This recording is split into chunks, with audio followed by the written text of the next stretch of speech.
I'm Tamika Nwalipemja. This week on The Insider, lending a hand at a thrift shop, the dangers of drunk driving, dancing up a storm, and Phillies Fever at CHC. The Insider begins now.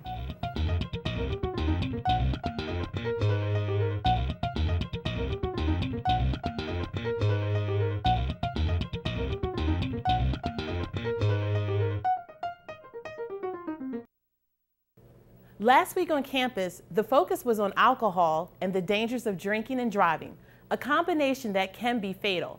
The Insider's Mike Reid has more.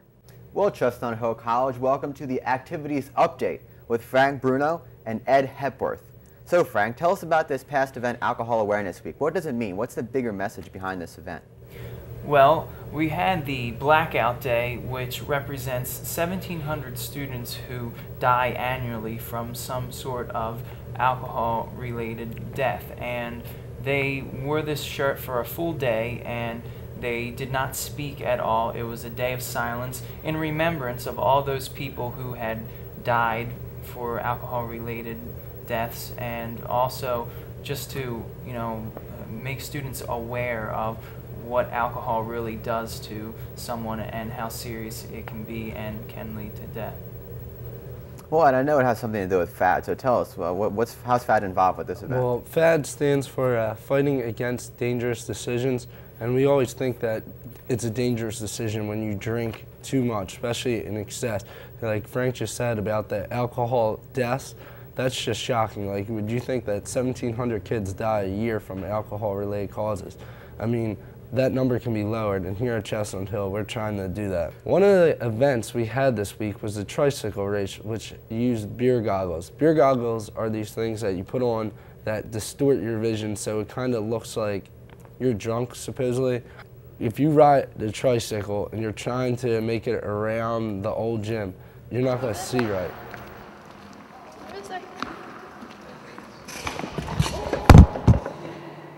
So how did it feel to drive under the influence? It wasn't easy. I really had to really try to concentrate, and even then my vision was still a little very blurry. So would you choose to do this in real life, or? No. Absolutely not? Absolutely not. If you can't even ride a tricycle while you're drinking, who thinks you can drive a car? And drunk driving has caused so many accidents a year that could be stopped. Like, we're just trying to tell people, like, if you can't do simple tasks like playing a video game or driving a tricycle, who thinks you can drive a car when you've been drinking? So I'm sure there's going to be some lonely students here on campus this Halloween, so tell us, what can they do? Well, on Friday, the 31st, we have a dance that is sponsored by FAD and Chat. Well, Chat is the Chestnut Hill activities team, and we're running this to raise money for certain causes, like to go towards the shirts so people can show awareness about alcohol. And it's just going to be a good time from 10 to 1 in the Griffin's Den, and we're going to have live music, probably some snacks, and wear a costume. We'll have best costume prize also. Thank you for coming on the show. Thank you. Well, Chestnut Hill College, alcohol awareness starts with you. Until next time, I'm Mike Reid, out. Some CHC students are donating their time and their sweat to a local thrift shop. Fahim Johnson has this report from the Impact Thrift Store. I'm Fahim Johnson, and we're here with campus ministry and other students. We're here to make a difference. We're at the Impact Thrift Store right past Plymouth Meeting Mall. Impact Thrift Store gives a guaranteed check to 13 local charities, and 6 of our own Chestnut Hill College students did various volunteer activities, such as cleaning the furniture and unloading the truck around the store. This service project was sponsored by campus ministry, and if you would like to help Impact Thrift Store anytime, visit campus ministry and see Sister Mindy. This is Fahim Johnson reporting for the CHC Insider. Salsa, merengue, bachata. They were on the menu the other night. They're not food, but dances served up by La Voz Latina Club. Mike Reid here with one of the professional dancers, George Pavlovsky, at La Voz Latina. Check it out.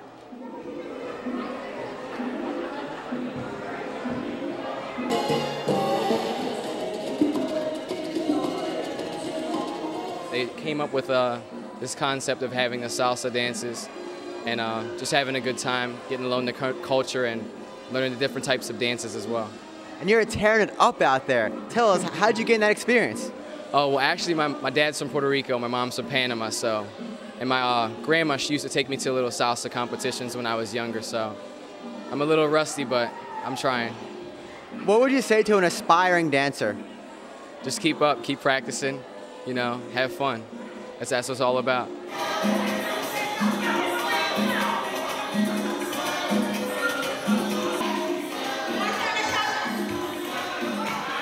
You have the salsa, which is supposed to be the main dance of Puerto Rico. Then you have the merengue and bachata. And we have a couple people here from the club that are from the Dominican Republic. At the same time, we have some people from Nicaragua, Puerto Rico, you know, Panama. So it's just a way to come together and share those cultures all in one night. Any future events you have planned as a president? We're planning on keeping this a normal thing. I mean, we got a big, huge turnout tonight, so hopefully it stays together.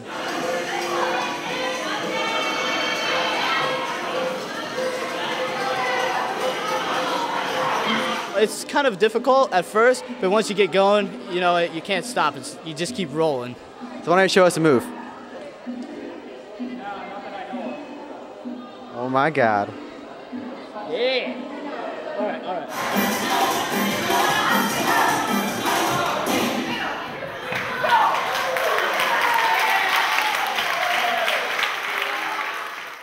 There are some remarkable students here at Chestnut Hill College, a few with stories that are truly unbelievable. Mike Reid spoke with one of them. Today on The Insider, we have a very special segment with one of the lost boys of Sudan, Isaiah Denglek. Welcome on the show. My pleasure. So I have a quick question. I want to put this horrible atrocity into perspective, an American perspective. Many people in America rely on the government. You know, we expect them to help us, to be a arbiter of goodwill. Now, in your situation, the government, which was somewhat Muslim, would you say? That would be correct, right? Yes, sir. Was actually looking to kill the young boys in southern Sudan, the Christians, being yourself, right? Yes. So now in this situation, where if you couldn't turn to your government, if they were attempting to murder you, where could you turn? Where did you go?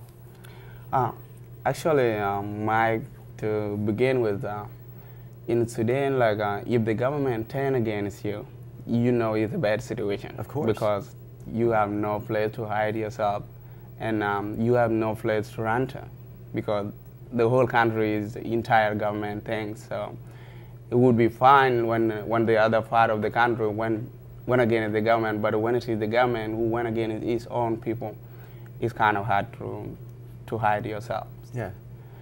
So for me, when it happened in the southern Sudan, it was really struggling for most of us to run outside the country, like going to the foreign countries, Ethiopia and Kenya, which has been a long time for us to get there while we were too young at that time. And tell us about, did your family go with you? Did you displace them? I mean, what happened? Actually, when the village was attacked, the boys were just running away for themselves, because the thing was when the fighting began, it was the daytime. Yeah. So, and then... You said the killing began in the daytime? Yeah, the killing began in the daytime. So we were outside and we ran away. Whoever we saw, they told us that you don't have to go back to the village, you will get killed. The village is all destroyed, nobody at home. So... Were you worried about your family? I was worried about my family because I was too young at that time. I was about 4 years old. So quickly, the rebels were helping you in this situation? Yeah, the rebels were from the south. So the rebels were helping you against your own government? They were helping us against the government, taking us to where we could be safe. Okay.